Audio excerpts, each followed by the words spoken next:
Right, good morning, welcome back. Now finally I can get back onto the XJR project, and the best way to catch up with where we left off is to have a quick rundown of everything I've done so far. Swing arm bearings, rear suspension, rear wheel bearings, chain and sprockets, clutch slave cylinder, rear caliper rebuild, clutch master cylinder, brake master cylinder, and front calipers rebuild, headstock bearings, full coil change, and finally front wheel bearings. So next, attention turns to the engine.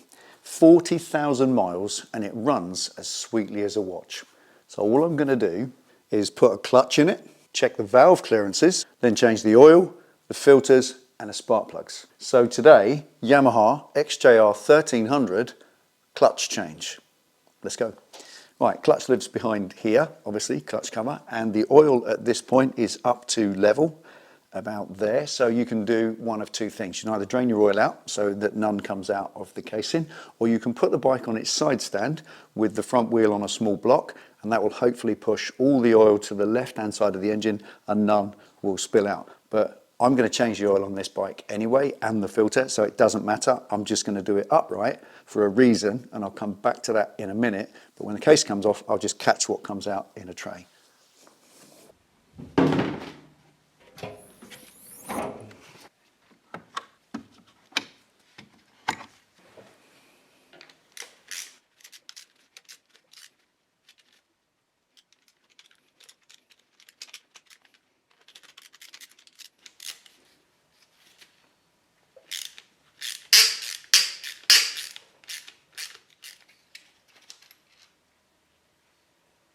That was scary.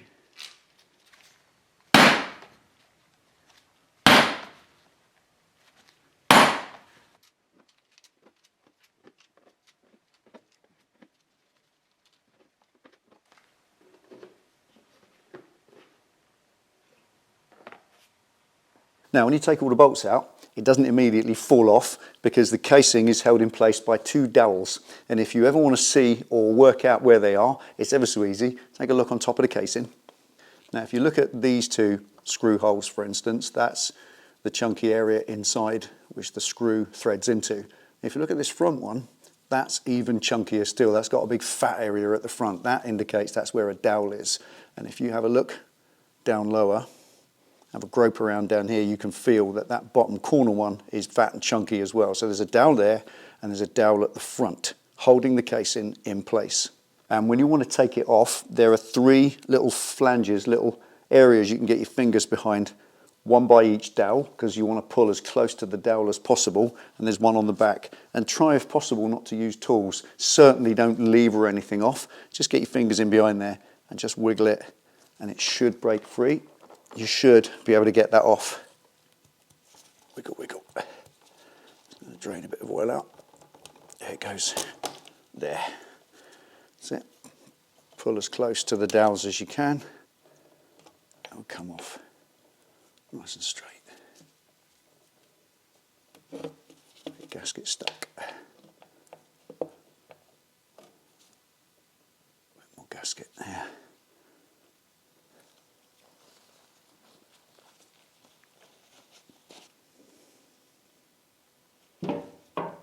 Now, I mentioned earlier that I personally like to take the cover off with the bike upright, and yes, you're going to dump about a litre of oil into the bucket, but it's no drama, you can put it back in afterwards. But this way, without the bike leaning over, when I scrape off the gasket debris from the engine, none of it's going to drop down into the engine because it's dead upright. It's going to drop straight into the waste bucket, and I prefer it that way. Just a personal choice. And also I mentioned these two dowels as well. Now sometimes you'll take the casing off and they're both still in the engine. Sometimes one will be in the engine and one will be in the casing. Just secure them. That's what I'm trying to say. Make sure that either, if they're still in the engine, like that one at the bottom, they're stuck and don't come out. That's good, that's safe. And if they do come out, if they're loose, this one is, take them out, because it's ever so easy for that to fall out while you're working, and then you drop it in the engine, and that would be a catastrophe. So just put that to one side and reinstall it before you put the casing on.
Lovely, perfect.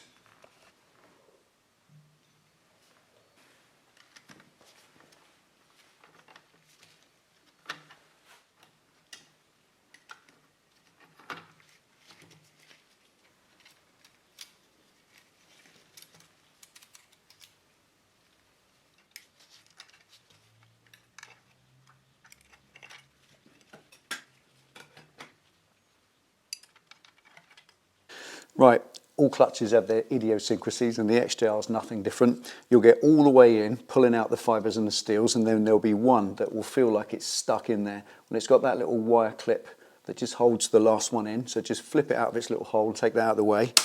No problem. And then you'll get the last steel plate and fibre plate out. And you'll also notice there's that.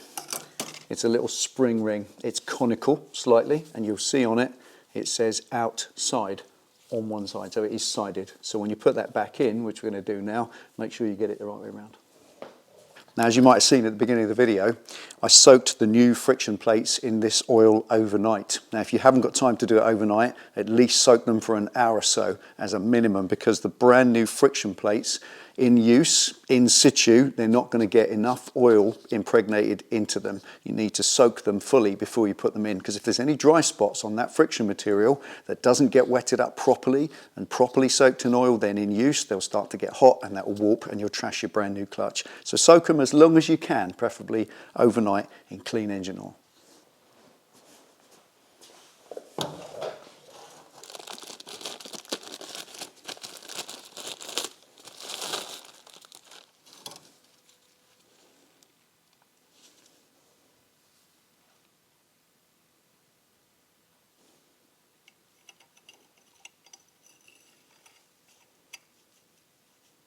Right, with your clutch fibre discs pack, you'll get 6 of these deeper ones, and you'll get 2 of these thin ones.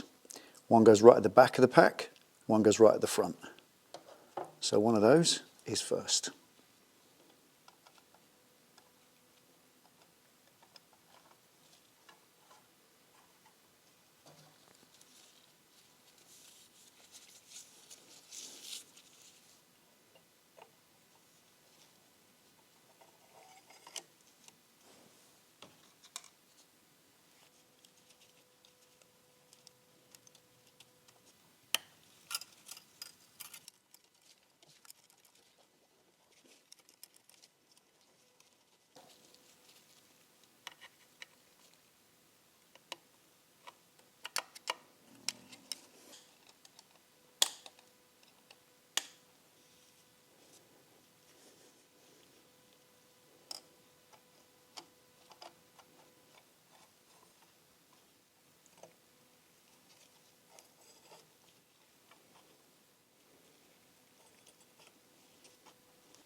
Right, now as I've already said, when you get your clutch pack, you'll get 6 of these deep fibre rings and 2 of the skinny ones.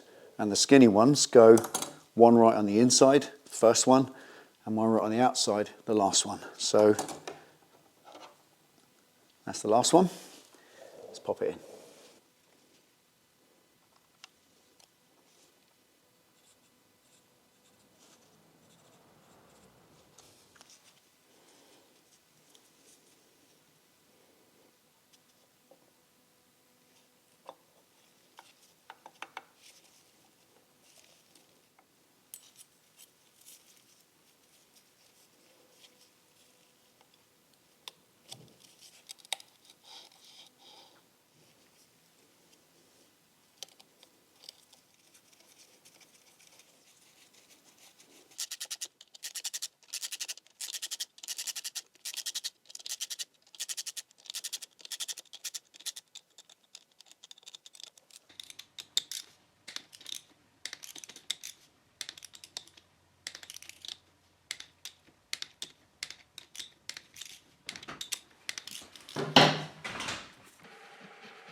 There, job done. Now, I imagine if you do your own motorcycle maintenance, that you've probably done far more brake pads than you have clutches. And I guess that's because they don't wear out as quickly as brake pads, but nevertheless, they do wear out, and they're that easy to change. And the cost? Well, in this instance, £77 using pattern parts. That's for both sets of clutch plates and the gasket. It don't cost much, it don't take long, and it ain't hard. I'll see you next time.